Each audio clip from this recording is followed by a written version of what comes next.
Ghost stories are your stories that you have shared with me, your incredible stories of signs, synchronicities, of loved ones reaching over, reaching out, and showing you that they are still there for you. So if you have a ghost story to share, it will be shared now in 2024. I am still looking for ghost stories always. So please go to my website, dramyrobbins.com, and send in your ghost story.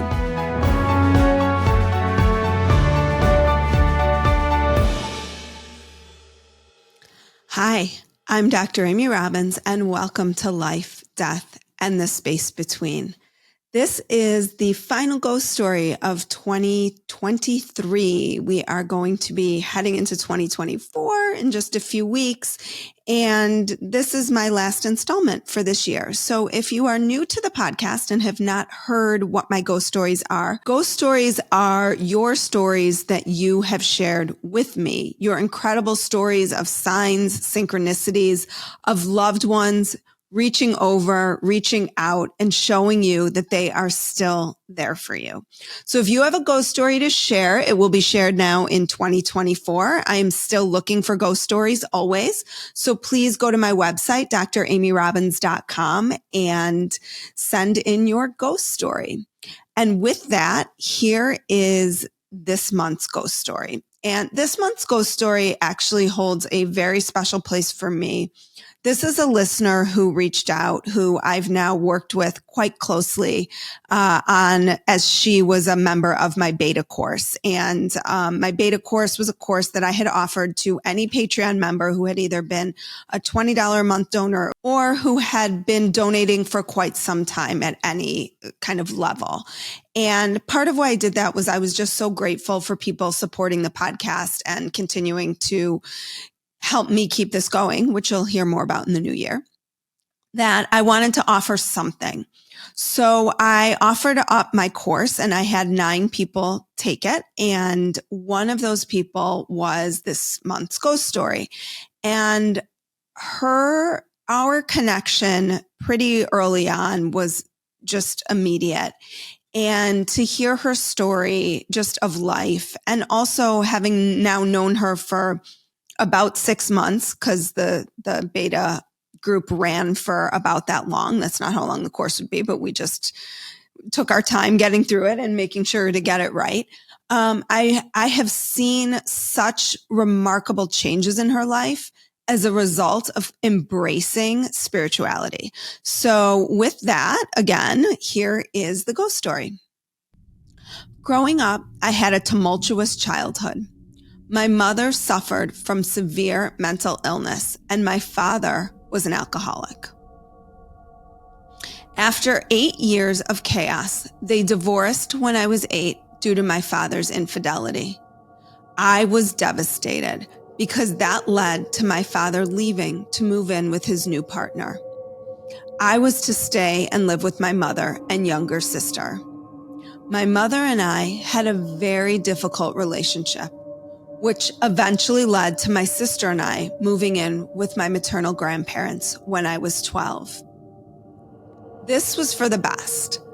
I initiated this change to save us from a house filled with verbal and physical abuse from my mother's live-in boyfriend. Although my sister and I were never directly abused by him, living in that environment was traumatizing enough. Fortunately, I had a wonderful relationship with my grandparents. They were my saviors, often answering calls in the middle of the night to pick us up when the fighting just became too much. My grandmother and I were particularly close. We even shared a birthday. Her kind and gentle manner was always a comfort during those difficult times. I attribute her love and support to my amazing, successful life I am now able to live. I've also experienced a lot of tragedy in my life. Despite my childhood, I've had significant loss. My father died by suicide when I was 21 and in my senior year of college. And the following year, I lost a very close friend. We had a falling out and she died after returning home to Utah. I have never learned the circumstances surrounding her death, and it still bothers me. About 7 years later, my grandfather choked on Thanksgiving and died a week later. 2 years after that, when I was newly pregnant with my first daughter, my mother lost her brief battle with metastatic cancer. I'll be honest, it was a relief when she died. She and those around her had suffered so greatly due to her mental illness. She had numerous abusive relationships, and they eventually led to our estrangement. My sister struggled with mental health issues during her life, and I tragically lost her to suicide 3 days after Christmas in 2015. This event was absolutely devastating for me. As a child, it was often my responsibility to look after and care for her, and her death by suicide felt like my ultimate failure. How did I not notice how much she was struggling during our last Christmas Eve celebration? I was an ER nurse at the time. Shouldn't I have seen some warning signs? Prior to her suicide, our relationship had distanced due to my busy life being a wife, nurse, and mother to 2 small children. I became a believer in signs after my grandmother passed away in early 2017. The night of her funeral, I was outside staring at the stars, and I asked her to send me a sign, a heart, to let me know she was okay. The next morning, my aunt sent me a photo. She said she wanted to go and visit my grandmother's new gravesite before it snowed. When she got there, she noticed a heart stamped in the dirt, and she wanted to share the picture. I knew that my grandmother sent that sign for me, and she's been sending me them ever since. I have a million stories I could share, but my absolute favorite is what I call the Trifecta. At the time, I was working at a pediatric infusion clinic at a major Boston hospital. It was a Saturday that happened to be my sister's birthday. One of my patients, who always had her appointments on Saturday morning, would usually bring us donuts from a delicious place in her hometown. This particular day, she brought a giant donut birthday cake. She thought one of my coworkers, whose birthday is also in November, would be in to celebrate. Unfortunately, she was wrong. Right then, I just knew that was my sister's connection. I could feel her. The cake was in the shape of a giant heart with a happy birthday on it. I knew it was my grandmother saying hi. What makes it a trifecta, and it didn't occur to me until a day later, was that the patient who brought it to me shared the birthday of the date of my mother's death. I was blown away. 3 generations of signs all in one. I felt so blessed. I have many stories about signs that I've experienced, but I shared this one because it's my favorite, and it encompassed everybody who was on the other side, who still loves me. I am currently living in New Zealand with my wife and 2 daughters. We moved here in 2020 during the pandemic for a chance at a new life. Everything had been going great until October 2022, when we got the devastating news that my 12-year-old daughter had a brain tumor. Thankfully, she has had successful surgery to remove the tumor, completed 30 sessions of radiation, and 4 rounds of chemotherapy. Fortunately, she avoided the most common side effects associated with such an intensive treatment. Because her treatment was 6 hours from where we live, I had to resign my position as a nurse to care for her.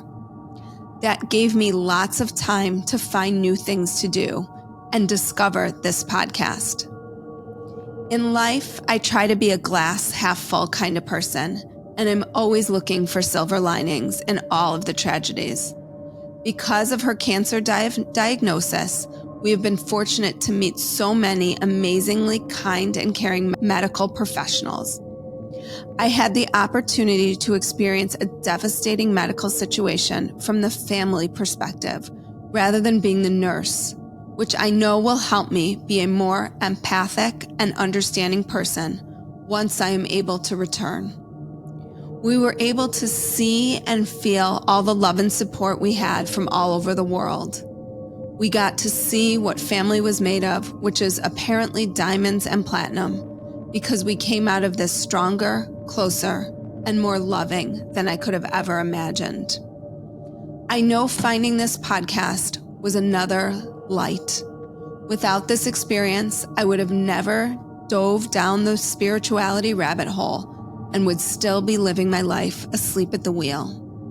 I am so thankful for the cancer and this new community for helping to wake me up and be able to live my life more fully and authentically than ever before.